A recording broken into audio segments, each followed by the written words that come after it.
don't think you understood me. I want to get some drivers to drive this car and that car down to Aintree. Drivers, you understand? Like, yeah, a driver, brother. Who? A driver, brother. Where do they live? I live back over that way.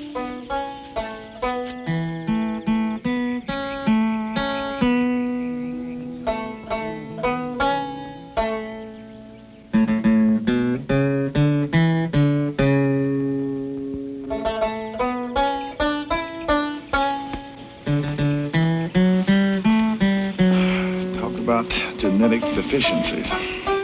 Not pitiful. Who's picking the manger here?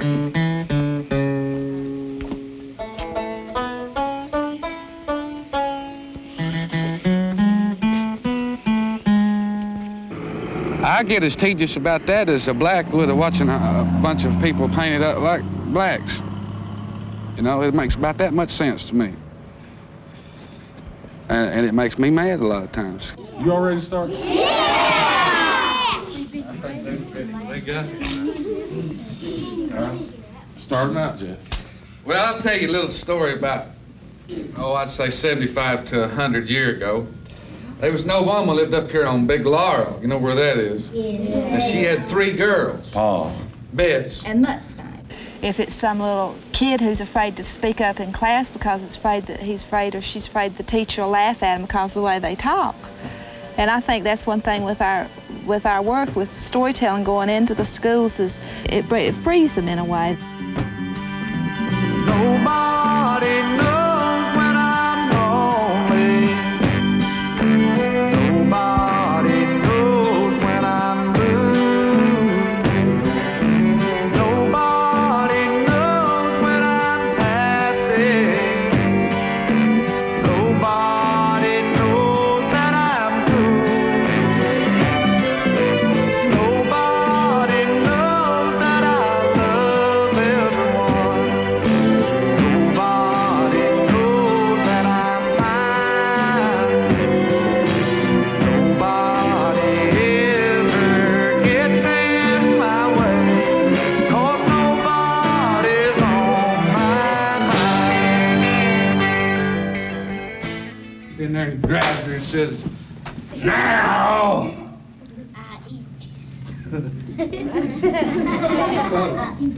I'm gonna kill you.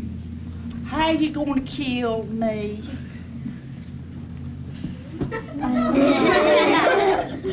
I don't know. I ain't made up my mind yet. Oh, well, don't put me in a sack and beat me. When I was in the 8th grade, we went down to the Piedmont. Daddy had a job down there. We left Bryson City and went down into the Piedmont to live. And he had a job working in a rock quarry, a rock crusher. And that was the first time I'd ever left the mountains. And I didn't know, at that point, I didn't know I was a hillbilly, and I didn't know that I talked any different than anybody else in the world. But when I got down there, I found out pretty fast that I did. I did talk different, and I dressed different. And everybody was into real expensive clothes at that time, and I had never had any clothes except what my mother had made me. And that, I certainly wasn't wanting. I had every kind of clothes anybody could ever think about having, but Mama had made them, and she was real good at sewing. But I got down there, and I found myself asking Mama to sew different styles of clothes, and I had to, to kind of do imitation villagers, and I think I conformed in some ways, but our whole family just pined that year away. I think my daddy, he got real sick that year. It just kind of turned gray. He was working real hard, 16 hours a day. And the next summer we came home, and it felt so good to be home again. And I immediately dropped all my Piedmont ways real fast.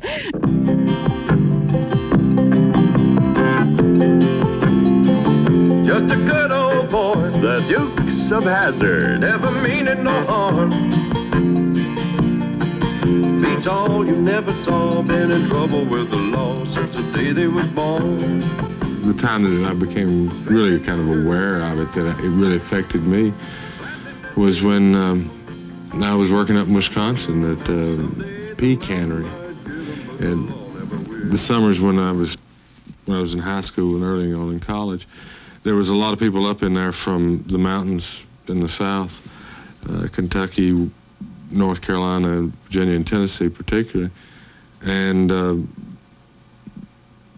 there was a girl up there that I was kind of dating, and her daddy wouldn't let her date me because he wouldn't have his daughter going out with one of those Southern hillbillies.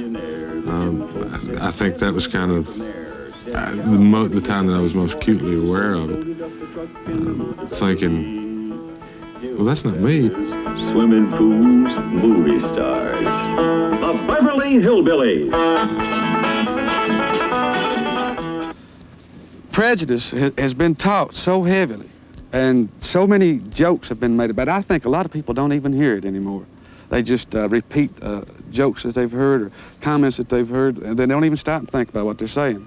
But at the time, they, 16, 17-year-old living far away in a city, first time he'd ever been away from home or to that extent. And I was very scared of blacks because of everything I'd heard about them, which is just, I don't know, just a bunch of bull. I later learned that the blacks and the Puerto Ricans and all the other people that I'd been told so much about, they'd been told the same kind of line about us.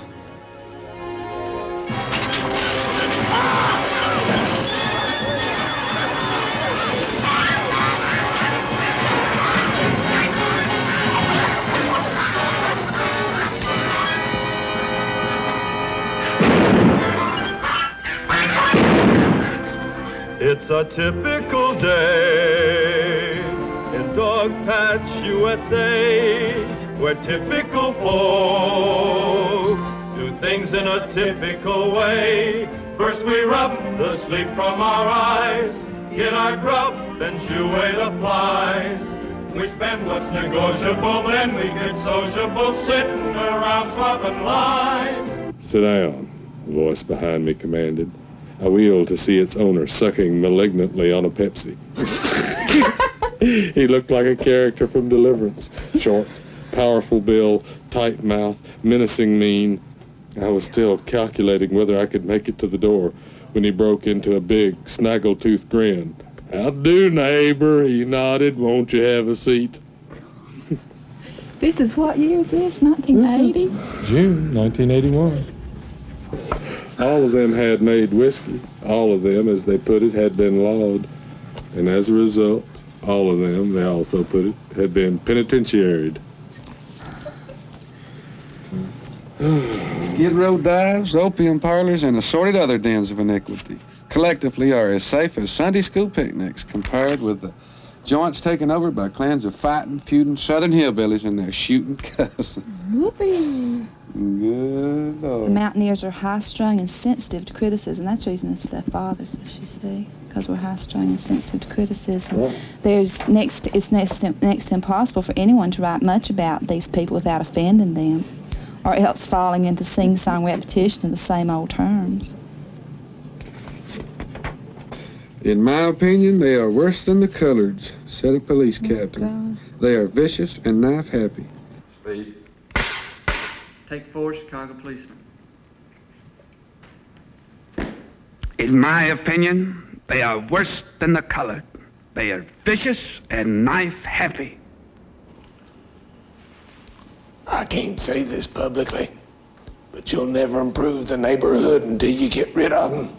Well, just through not knowing any better, I guess, just not knowing from what they're talking about, not knowing the area, or maybe that we're different, that we are different and have remained different and separate from the middle America norm or something, that they can't, that we're painted as being maybe a little less intelligent because we haven't chosen their way of life. Well, it's peaceful. Yes, it's peaceful and it's good fresh air. And, the trees and everything, it looks beautiful. And so I like it just better. I don't know, it's just a better feeling. Well, you can sit here and you can holler if you want to, or you can shoot if you want to. You're living in town, you can't do it. If you used to live in town and go to holler and shooting, they'd come to arrest you. So I can get up here and hunt up on the hills here, take my dogs and have rabbit races, groundhog races, anything, you know. Just anything to have fun. Yeah. To enjoy yourself. Roger Clark said to me one day, he was raised right up here, he's a preacher now, he lived down in South Carolina. Then he come up here and said, Bill, why don't you sell this place and buy you a place down at Norton, a house and lot? Well, I said, my God, son, I wouldn't give this for the best house that there is in Norton to let me stay there all the time. I said, I have got privilege up here. I can get out and holler and hoop. I said, I couldn't down there. I like to feel free, buddy. Yeah, I like to feel free, son. They're different. I wouldn't say pitiful or backwards. Well, maybe some of them backwards. I'm a little backwards in a lot of my ways, but I wouldn't say pitiful. There's one thing about these people here that sure got a whole nother way of thinking, you know, and a whole nother way of looking at life and live in a whole nother world. I read my home eternal, read the city bright and fair.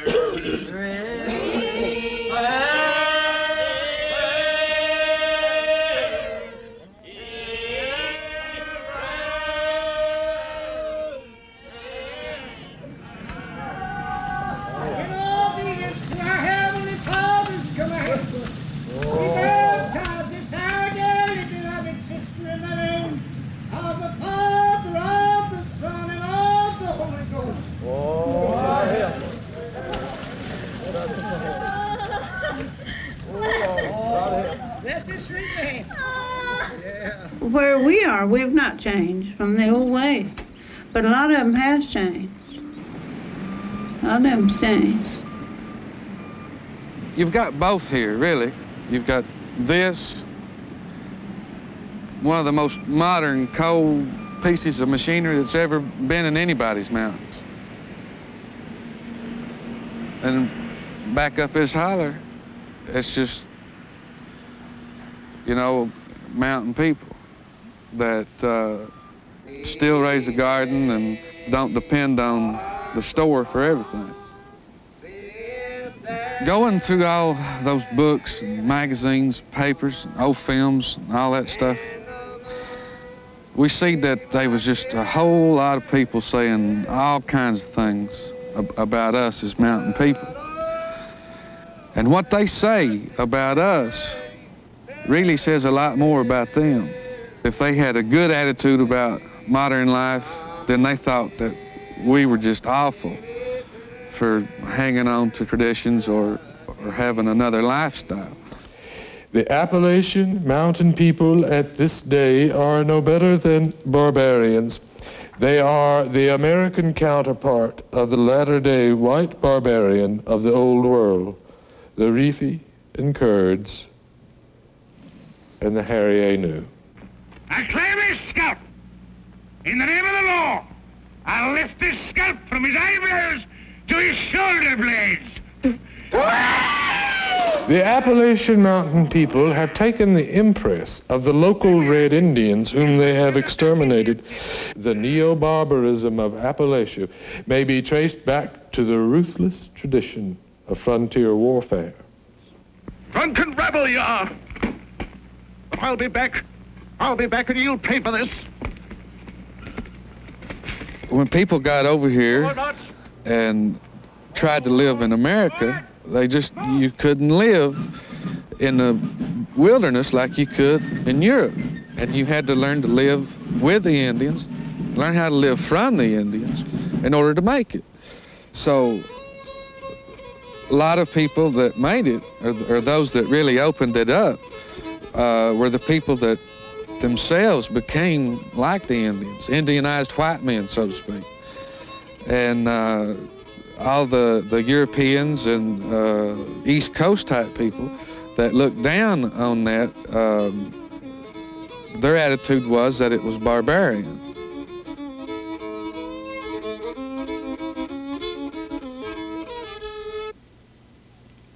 In determining the true dividing line between Virginia and North Carolina, I have found that 'tis a thorough aversion to labor that makes the people file off to North Carolina.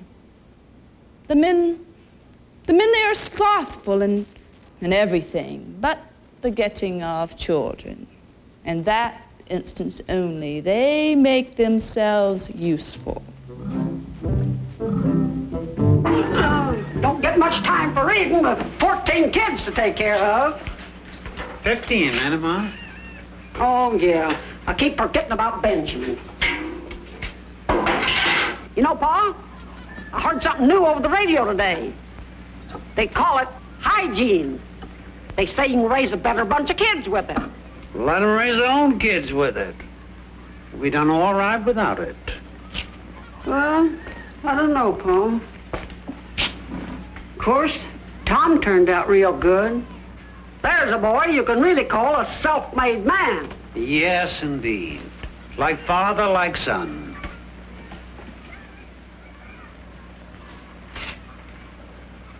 Carved this out of a wilderness.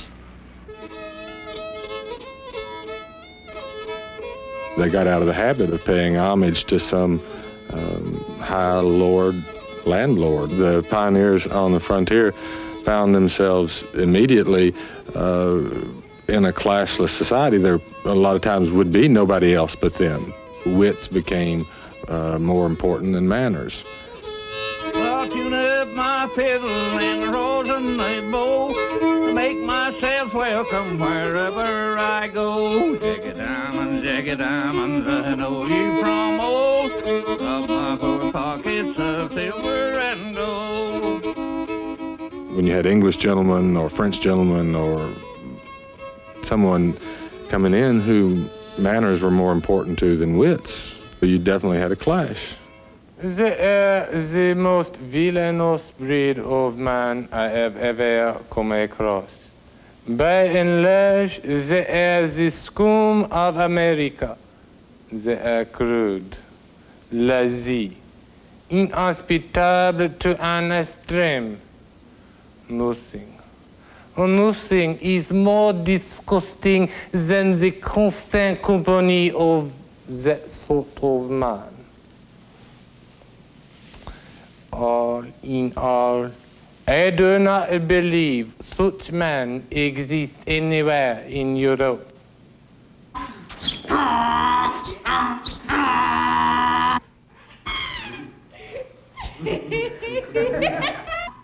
I may turn human someday. Sort of human. Enough to be a squire or a school commissioner. And another thing, if I was just as smart as I was mean and honorary, I could be the president.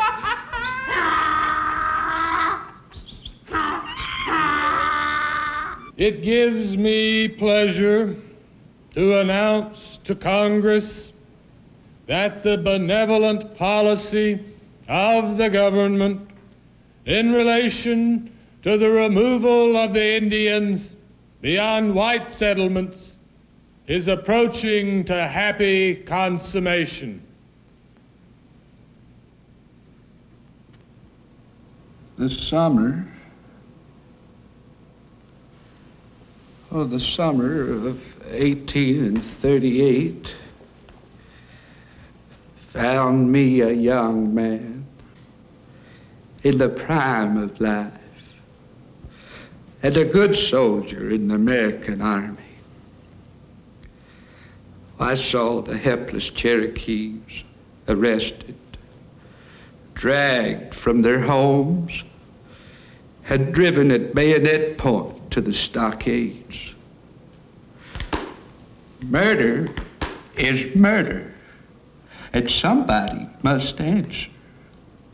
Murder is murder, and somebody has got to explain the streams of blood that flowed in Indian country in the summer of 1838.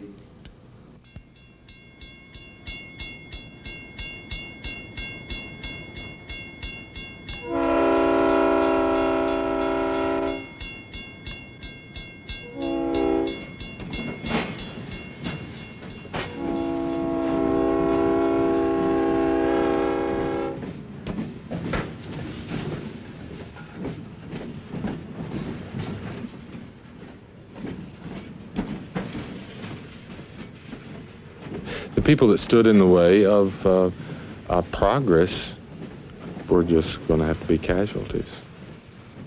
And in that sense, the pioneer just became another savage.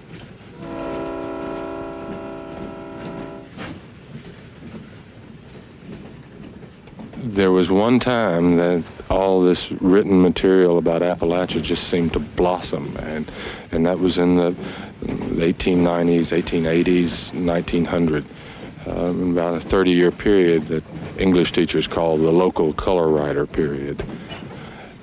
The writers mined Appalachia for local color about as much as the industrialists mined it for their purposes. The reality and myth of Appalachia really came to full fruit, seems like, at that time. Not one single deed of chivalry, not one act of generosity, not one ray of nobility. Among these people, the lust for human blood, has become a malignant disease.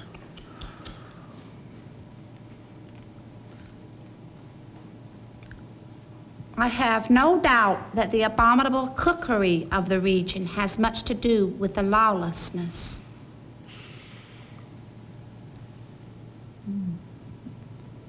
It is a tragedy of appalling atrocity, one that sends a flame of indignation over the whole country, one that tells of a savagery and barbarism belonging to another age.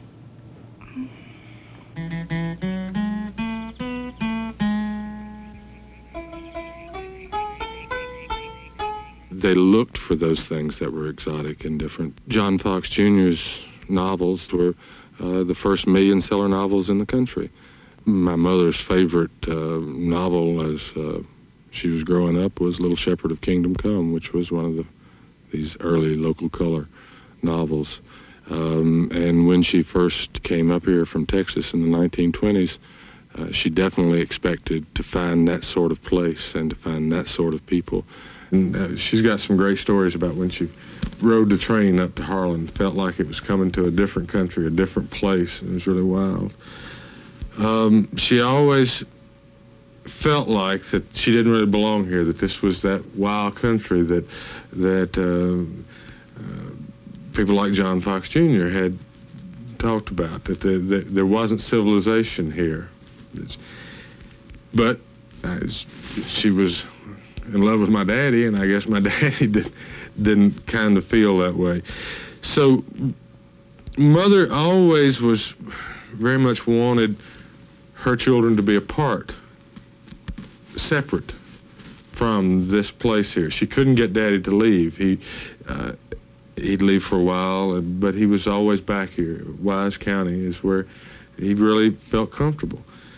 And so she was real determined that her children were not going to be hillbillies. While visiting a friend in Buncombe County, North Carolina, she asked me, "Do you have any idea what these mountain people are?" I hadn't until I moved here. Of course, I had read about them. I want to save them. They are all ready to be wicked now. What do you think we should be if we had in us the blood of generations of such depraved ancestors? You know, the white person didn't see what the Indian had, and the person outside the mountain didn't come in to see what the mountaineer had. They just wanted to lay what they had on them. Over and over again, that happens.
People like the industrialists and all these men of progress, they moved in, they saw the casualties falling, they saw the hurt that was happening, they saw the dispossessing that they were creating.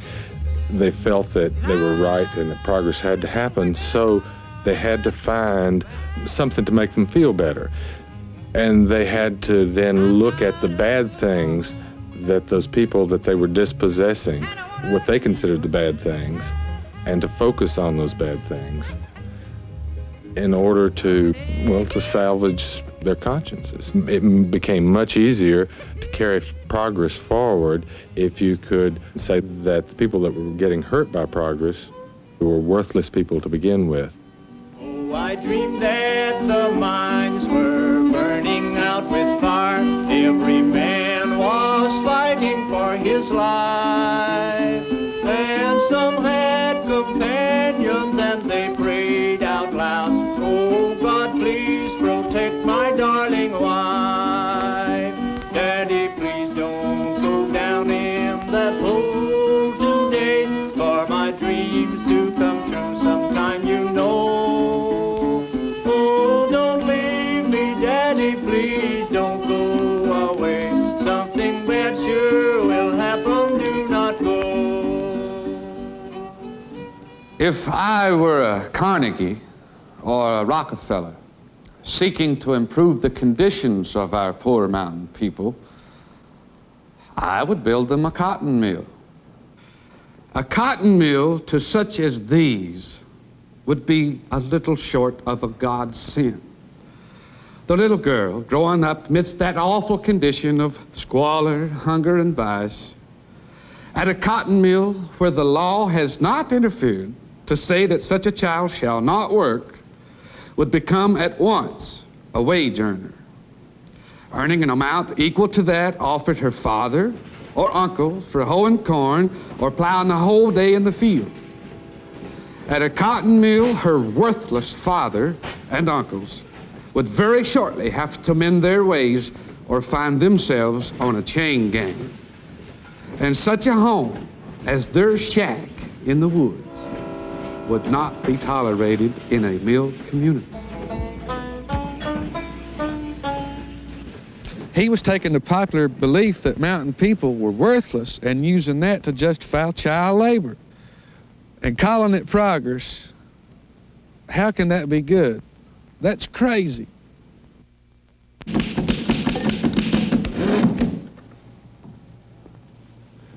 The majority of mountain people are unprincipled ruffians. There are two remedies only: education or extermination. The mountaineer, like the Red Indian, must learn this lesson.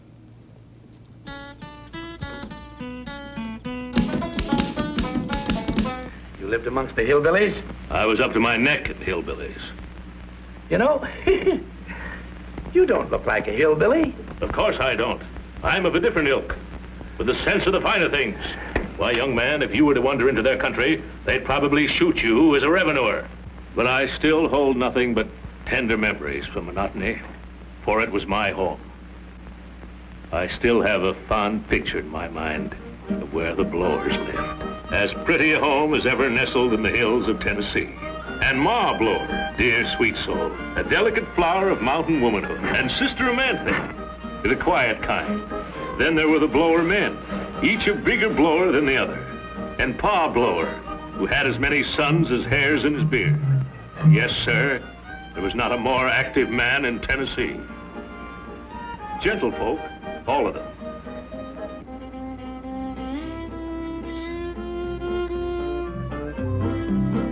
The mountain people are not so much a degraded population as a population not yet graded up.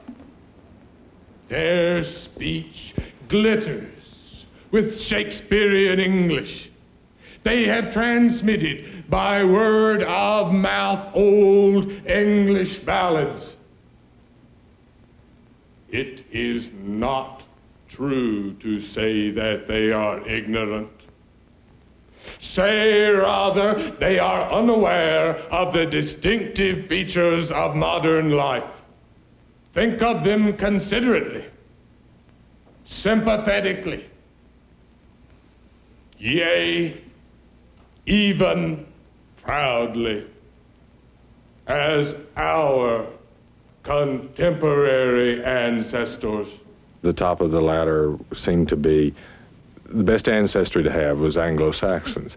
In the 1890s and that time period, the East Coast was being inundated with a lot of immigrants that Boston society, Eastern society, Richmond society considered dangerous.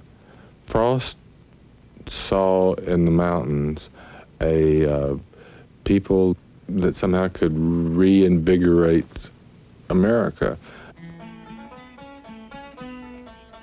Saw them as noble savages, but as he said, if they can be trained right, if we can get a hold of them, they are diamonds in the rough, but we have to polish them right, because if we don't polish them right, they'll be jagged. But it was also a sense of mission. There was the sense of progress, of moving forward, and I see Frost in much the same way that I see the industrialist. These people have a future, provided they have proper help and guidance. In lifting the veil from this country and these people, Berea College discovered them and is now in position to draw them to the edge of these mountains and mingle them with students from a dozen northern states.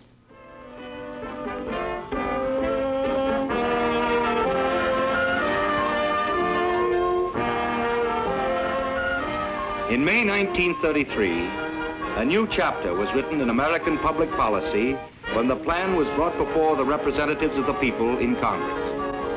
An act was passed creating the TVA, the Tennessee Valley Authority. President Roosevelt told the nation that the project would set an example of planning not for this generation alone, but for all the generations to come. Then things began to happen in the valley.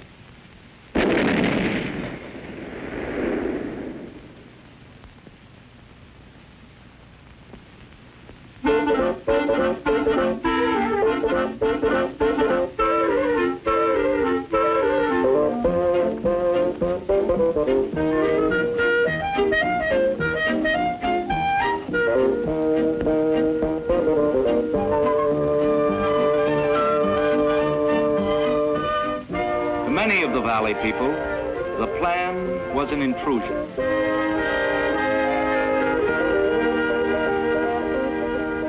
Years of isolation, ignorance, and bigotry die hard.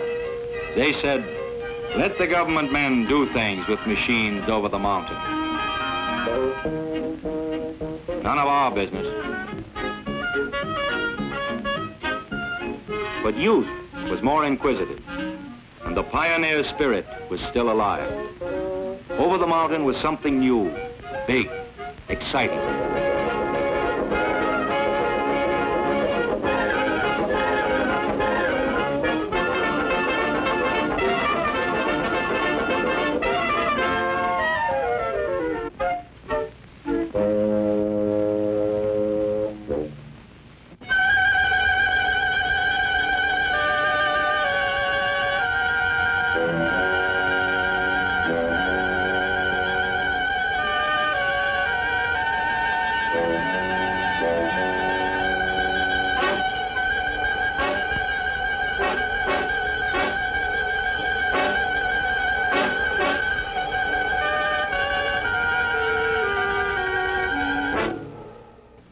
expect that's what you call progress, isn't it? And you don't. No, sir, I don't.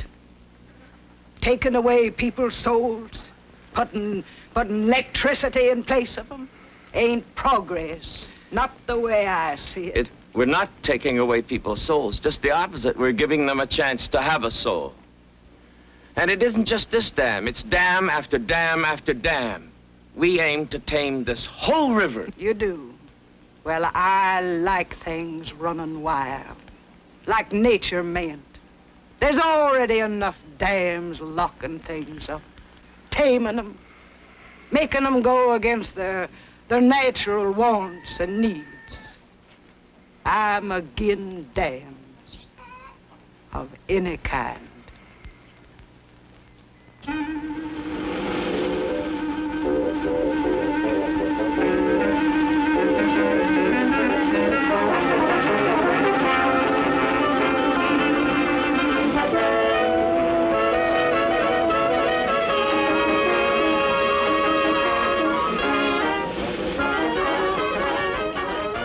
Day and night, in peace and war, the dams work for the people. Power for the factories, power for new industry, power to run 1 million machines. Oh, you can get me all by force, I reckon. It won't take much force, but it will take some. And that's the only way you ever get me off. Because I ain't a-going against nature. And I ain't a-crawling for no damn government. Enemy of progress. I mean, a lot of people have seen people in the mountains as an enemy of progress, as not wanting new roads, new dams, new coal mines, holding things back, holding on to the old-fashioned way, the kind of not going with the times. Well, anybody that's wanting to do something that people in the mountains are not wanting them to do. The old European sense of civilized culture marching forward, progress, and that how it had to civilize the savage, and that their loss was really necessary to the greater glory. Casualties.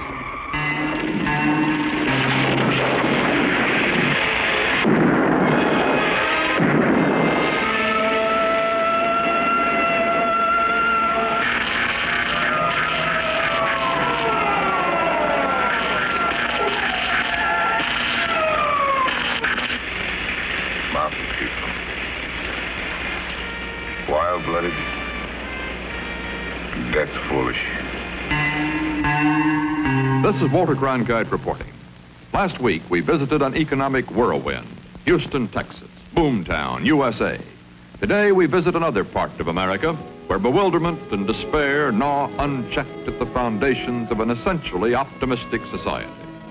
Optimism, faith in the future, carried the ancestors of these people of the southern mountains away from poverty, across an ocean, protected them in the dark and bloody wilderness, built the affluent America we know today.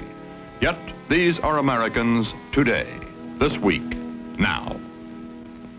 This is our story, Depressed Area, USA.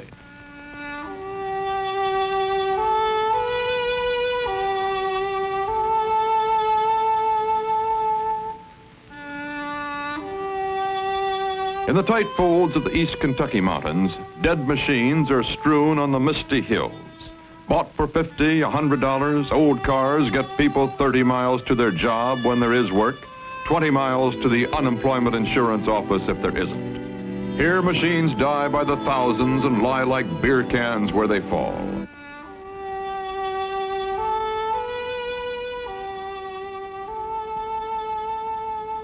I tell you about the poverty program. Now, when a lot of that was going on, I was almost too young to really have a good, strong opinion one way or another about it. But I can remember seeing people that I knew in their little tar paper shacks and things, laid out in them big color spreads in Life magazine and things, you know. And I used to think God, what if that was us, you know? And I'd have to go to school and play with them boys during recess and things, you know. I never would mention it to them. They never would mention it, but it was there. Everybody knowed it, you know. And I can remember many a time coming home from school and walking into the yard and looking real close at what we had and thinking how lucky we was, you know. And I used to think, well, I used to think that if it'd been my family, if they'd put in that magazine, that I probably would have never come back out of the holler or somewhere, you know. I would have quit school probably. I would have been real upset. It would have been a definite change in my way of thinking. Up on the hill is the Pert Creek School. And up there, on this one day, is the only sign anywhere in this hollow that it is Christmas in Appalachia.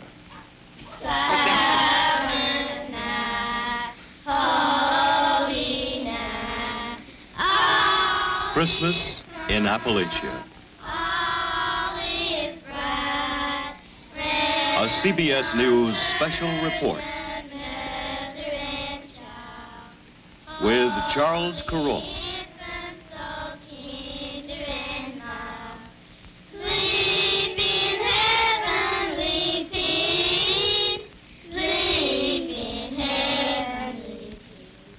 And I can remember being bused to Whitesburg High School from Colson over here, put on a school bus in the middle of the school day and took to town, and they had them shoes laid out up there in the gym.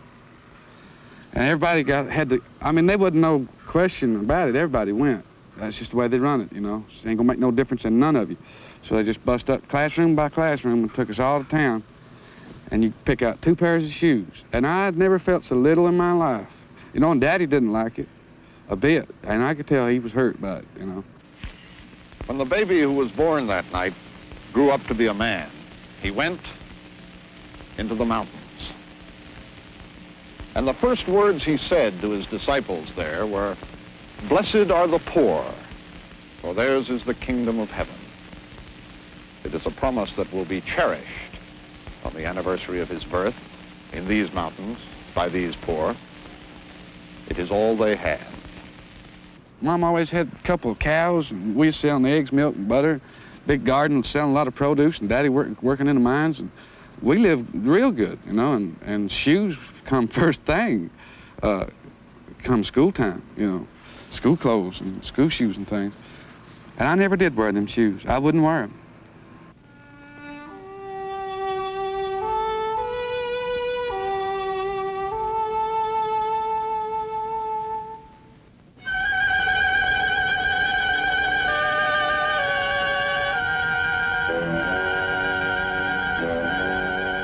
How effective do you feel that the war on poverty has been in terms of changing people's lives?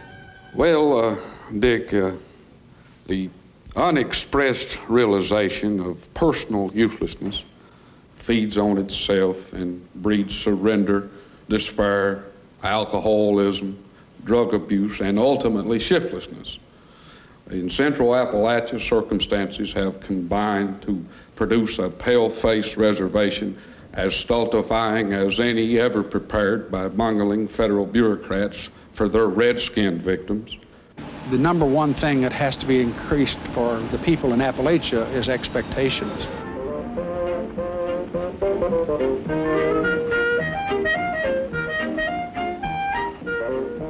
If you have cultural confinement in which the expectations of people are dwarfed, then you have a problem, because you have to change their perspectives of people, the scope of their reality for them. And I felt like that doing this project, for example, would be one of the ways in which moving a mountain gave credibility to them taking the steps that was necessary to overcome the confinement of their culture, you see.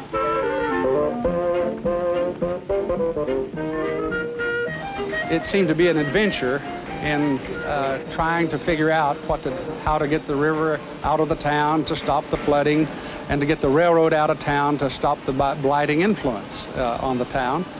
Well, it's a project that compares favorably with like the Panama Canal and projects like that as far as money is concerned. You see, you develop credibility, you have about something. You have, if it seems credibility is there, then you develop expectations, and then you get the joy of consummating the act. And then that gives you further basis for further expectations, you see. But unfortunately, life comes to a sudden halt. And so what it means to you isn't important any longer, you see. It's what it means to the people who are going to use it and utilize it and those things.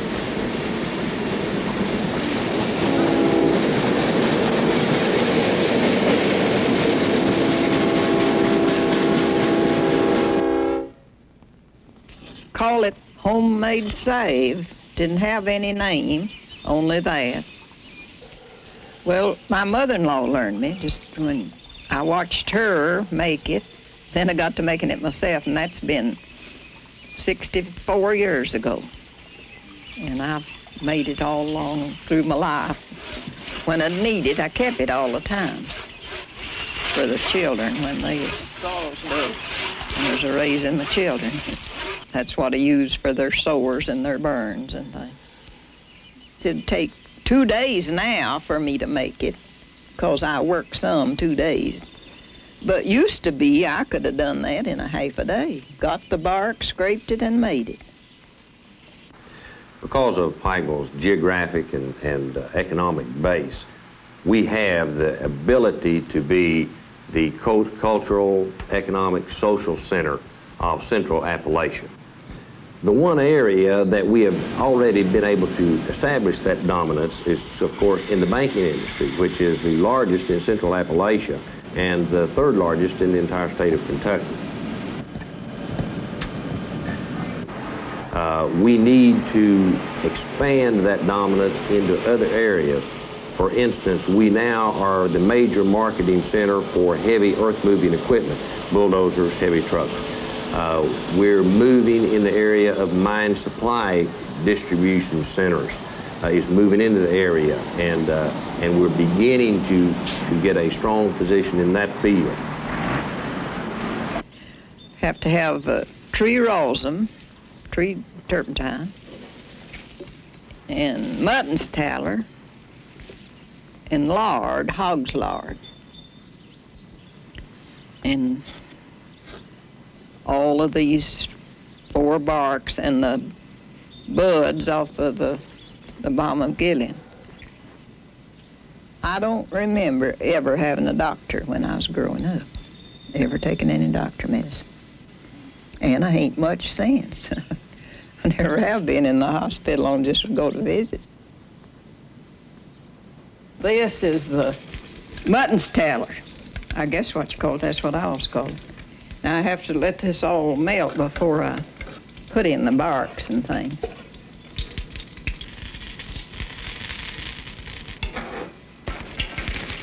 This is the tree rosin now that I'm putting in. And I think over the next 20 years, we will see many areas besides banking where we are just the dominant leader. And that will make all of our economy grow. That'll increase the need for housing, for the infrastructure, schools, recreation.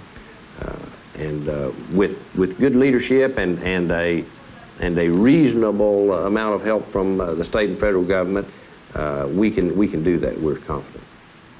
These fine young maidens got a right to get out of this miserable pest hole and go see the outside world. Yeah, Mammy, we want to get cityfied, culturized, modernized. We want to broaden our horizon. So you does you? Well, let me tell you something. Your horizons are broad enough already. Especially yours.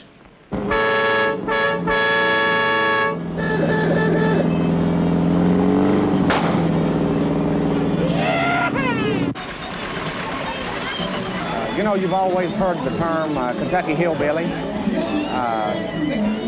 What else better? What better than bib overalls, long handle underwear? There's no one here now that's actually living day to day like, you know, like I'm dressed now. I'm just sort of reliving the past. The Kentucky mountains, moonshine, the old Kentucky moonshine. These things are becoming obsolete. They're becoming in the past. We try to revive them, keep them current by having this celebration. Now, there ain't no hillbilly, because they don't know what a hillbilly is. Because you got to get out in the hills to know what a hillbilly is, know how a hillbilly really lives. It's just an old tradition. They're bringing back where we used to be back in the old days around here. See, the mountain people are called hillbillies because they think we run on ridges and stuff like goats. But you can see a lot of difference, though. You come up here, we live like people away from here, except we're a little bit better. We're civilized too, see, now. This ain't going as a hillbilly. You can't beat a hillbilly with a stick. Come on now, we're going to get this. Oh, yes, no doubt I'm a hillbilly. I've always been a hillbilly all of my life and expect to be as long as I'm here. I might just say that. He said, I will come to get you. I'm going to get you. I'm going to get you locked, stock, and barrel. I got what you want. I'm the hardest thing in town. I'm so hard I can't stand myself. From way the farthest back, somebody started looking at these people in the mountains and saying, this is the way they are. William Byrd, he talks about mountain people or pioneer people in the backwoods are like this. And so somebody else then says, well, he said it, so he was a smart feller, so he was right, and I'll say it, and then somebody else says it, and they say, well, now these other guys back here said it, and you get on up to Arnold Toynbee, and he comes all the way back to those people, and he says it, and then Votal says it, and one after the other people say these things. Well, when it comes to us, we start being confused. You know, are we that thing? And any time that you start thinking you are what somebody else's image of you is, then you're dealing not from a position of strength, but you're weak. You're scared of, am I being that image? I've been trying to get to college all morning.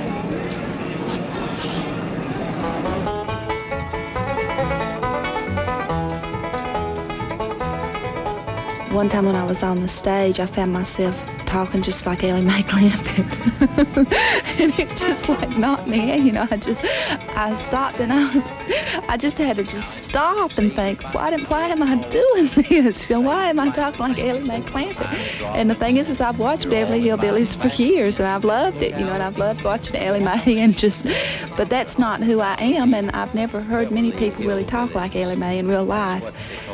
And with all of the stuff that's come down through the line about what a hillbilly is, we just can't afford to buy it. I think we, instead of buying the other images, we have to create our own images in our own head.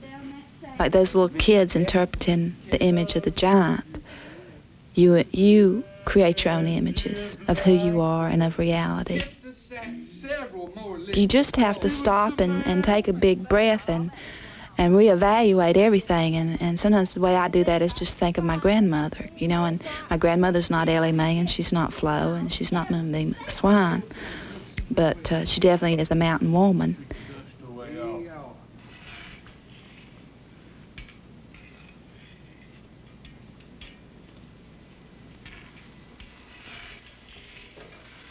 No, some of you now better be learning how to make it. Because this is my life. This save is better than what you get, anything you can get out of the drugstore, or what used to be, but I don't use much out of the drugstore. I don't know, they might have something better, don't know where they have or not, but I doubt it. I think the old remedies is the best.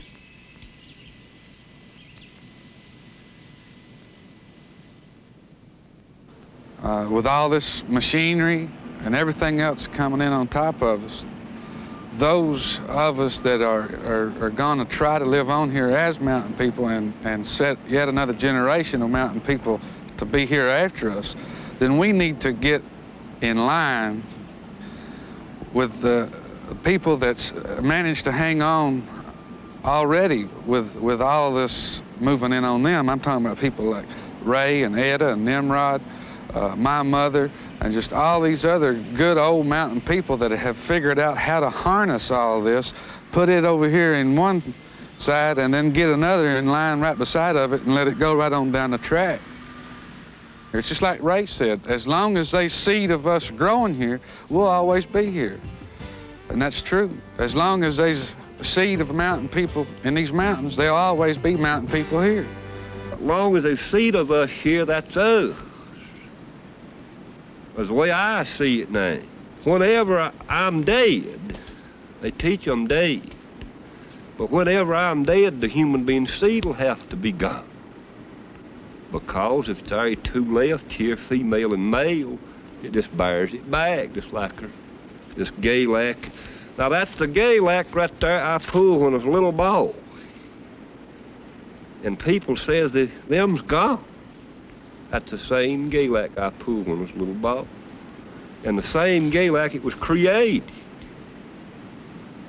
If they was gone, there wouldn't be none of growing here. You see what I mean? If it's gone, there wouldn't be none of growing here.